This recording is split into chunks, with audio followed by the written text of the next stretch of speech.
Hello everyone, आप सभी का स्वागत करता हूं मैं अपने यूट्यूब चैनल सीजी संज्ञान में। छत्तीसगढ़ में नई सरकार बन चुकी है और आम जनमानस में यह बात जोरों शोरों से कही जा रही है कि इस सरकार के बनने में कई मुद्दों ने अपनी भूमिका निभाई है। लेकिन कुछ अहम बिंदुओं पर अगर बात करें तो महतारी वंदन योजना सबसे ऊपर कही जा सकती है। इस सरकार के बनने में महतारी वंदन योजना का सबसे ऊपर स्थान माना जा सकता है। बीजेपी ने राज्य के लगभग 50% जनसंख्या को खुश करने के लिए यह योजना लाई थी। रिजल्ट आप सभी के सामने है। तो आज के इस वीडियो में हम छत्तीसगढ़ सरकार की महत्वाकांक्षी योजना महतारी वंदन योजना के बारे में जानेंगे, पूरा विस्तार पूर्वक जानेंगे। क्या क्या क्राइटेरिया है, क्या क्या पात्रता है, क्या क्या अपात्रता है। तो पूरी योजना को समझने के लिए पूरा वीडियो जरूर देखें। चलिए शुरू करते हैं। महतारी वंदन योजना। महतारी वंदन योजना की घोषणा बहुत पहले की जा चुकी है और इसका बजट एलोकेशन भी हो चुका है। लेकिन इस योजना के लागू होने की अगर तारीख की बात करें तो 1 मार्च 2024 को मानी जाएगी, क्योंकि इस दिन पात्र और अपात्र महिलाओं की सूची को सार्वजनिक किया जाएगा और पहली किस्त 8 मार्च को दी जाएगी। इसलिए इसका जो डेट है वो 1 मार्च माना जा सकता है। इस योजना का क्रियान्वयन संपूर्ण छत्तीसगढ़ में होगा। अब देखते हैं किस विभाग के अंतर्गत आता है। तो ये महिला एवं बाल विकास विभाग के अंतर्गत आने वाली योजना है। अब देखते हैं कि इस योजना के लाने का उद्देश्य क्या है। तो सबसे पहला उद्देश्य और महत्वपूर्ण उद्देश्य है महिला सशक्तिकरण को बढ़ावा देना। अब देखते हैं कि इस योजना का फायदा उठाने के लिए पात्रता क्या क्या है। सबसे पहली पात्रता है केवल विवाहित महिला। केवल विवाहित महिलाओं को इस योजना का लाभ मिलेगा। दूसरी पात्रता की आवश्यकता है जिनकी उम्र 1 जनवरी 2024 की स्थिति में 21 वर्ष से कम ना हो, मतलब 21 साल आप पूरा कर चुके हो 1 जनवरी 2024 की स्थिति में। तीसरी पात्रता है वो छत्तीसगढ़ का मूल निवासी होना जरूरी है। इसके बाद चौथी पात्रता के रूप में शामिल किया गया है विधवा, तलाकशुदा और परित्यक्ता। इन महिलाओं को भी शामिल किया गया है। अब देखते हैं कि इसमें अपात्र किनको रखा गया है। तो पहली बात, जिनके परिवार का कोई भी सदस्य आयकर दाता हो तो वो अपात्र होगा। याद रखिए, परिवार का कोई भी सदस्य यदि आयकर दाता होगा तो आप इस योजना का लाभ नहीं उठा सकते। दूसरा है जिनके परिवार का कोई भी सदस्य भारत सरकार, राज्य सरकार के शासकीय विभाग, उपक्रम, मंडल या स्थानीय निकाय में किसी भी स्थायी, अस्थायी या संविदा पद पर कार्यरत हो, जो कि प्रथम श्रेणी, द्वितीय श्रेणी और तृतीय श्रेणी का अधिकारी या कर्मचारी हो, तो वो ये इस योजना का फायदा नहीं उठा सकता। याद रखिए कि इस योजना में चतुर्थ श्रेणी को शामिल नहीं किया गया है।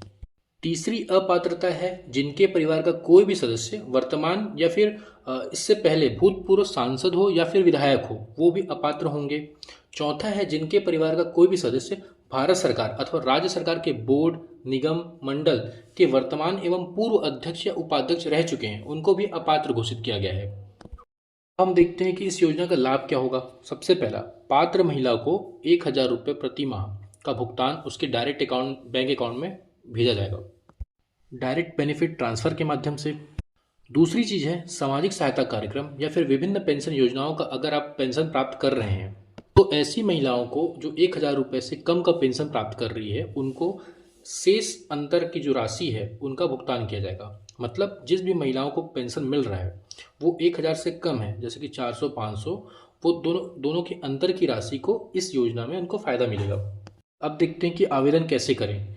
आवेदन करने के लिए एक ऑनलाइन पोर्टल बनाया गया है www.mahtarivandan.cgstate.gov.in। इसके साथ साथ मोबाइल एप्लीकेशन है, उसके द्वारा भी आप निम्नानुसार माध्यम से ये फॉर्म भर सकते हैं। सबसे पहला आंगनबाड़ी केंद्र के आईडी से लॉगिन करके, दूसरा ग्राम पंचायत सचिव के आईडी से लॉगिन करके, तीसरा बाल विकास परियोजना कार्यालय के आईडी से लॉगिन करके, चौथा है आवेदन, जो भी आवेदन स्वयं पोर्टल के माध्यम से भी कर सकता है, और पांचवा है नगरीय निकाय क्षेत्र में वार्ड प्रभारी अर्थात पार्षद जो होते हैं उनकी लॉगिन आईडी से आप फॉर्म भर सकते हैं। देखते हैं कि आवेदन की प्रक्रिया क्या होगी।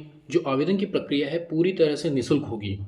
आवेदन का फॉर्म आपके क्षेत्र में लगे जो विशेष कैंप होंगे वहां से आपको मिल सकता है, और ऑनलाइन आवेदन किया जाएगा तो जो प्रिंटिंग पावती है वो आपको दी जाएगी और मोबाइल में एक एसएमएस भी आएगा। हम जान लेते हैं कि आवेदन के साथ आप क्या क्या दस्तावेज संलग्न करेंगे। तो सबसे पहला चीज़ है स्व सत्यापित फोटो। जो फोटो होगा उसको आप सेल्फ अटेस्टेड करेंगे। सेकेंड चीज़ निवास संबंधी दस्तावेज होगा। तीसरा चीज़ होगा आधार कार्ड स्वयं का होगा और पति का भी होगा। पैन कार्ड स्वयं का और पति का दोनों का चाहिए। चौथा चीज़ है विवाह प्रमाण पत्र, जो कि स्थानीय निकाय द्वारा जारी किया जाता है। पांचवा चीज़ है विधवा की स्थिति में जो भी पति है उनका मृत्यु प्रमाण पत्र लाना जरूरी है। और एक होगा डेट ऑफ बर्थ संबंधी जो भी दस्तावेज है, जैसे 10वीं की मार्कशीट होगी, कुछ भी हो सकता है, वो देना जरूरी है। बैंक खाता नंबर और पासबुक की कॉपी ज़रूरी है। इसके बाद स्व घोषणा पत्र, जिसे शपथ पत्र भी कहते हैं, वो आपसे भरवाया जाएगा। इसका मतलब ये है कि जो भी आप दस्तावेज दे रहे हैं, जो भी आप डॉक्यूमेंट भर रहे हैं, वो सारी चीज़ें आपके द्वारा प्रमाणित की जाती है। पूरी योजना का नोडल विभाग कौन सा है, तो महिला एवं बाल विकास विभाग नोडल विभाग है। और इस पूरी योजना का नोडल अधिकारी कौन होगा, तो जिला कलेक्टर है। धन्यवाद। यदि आपको वीडियो समझ आया तो आप हमारे चैनल को सब्सक्राइब करें, लाइक और शेयर जरूर करें। धन्यवाद।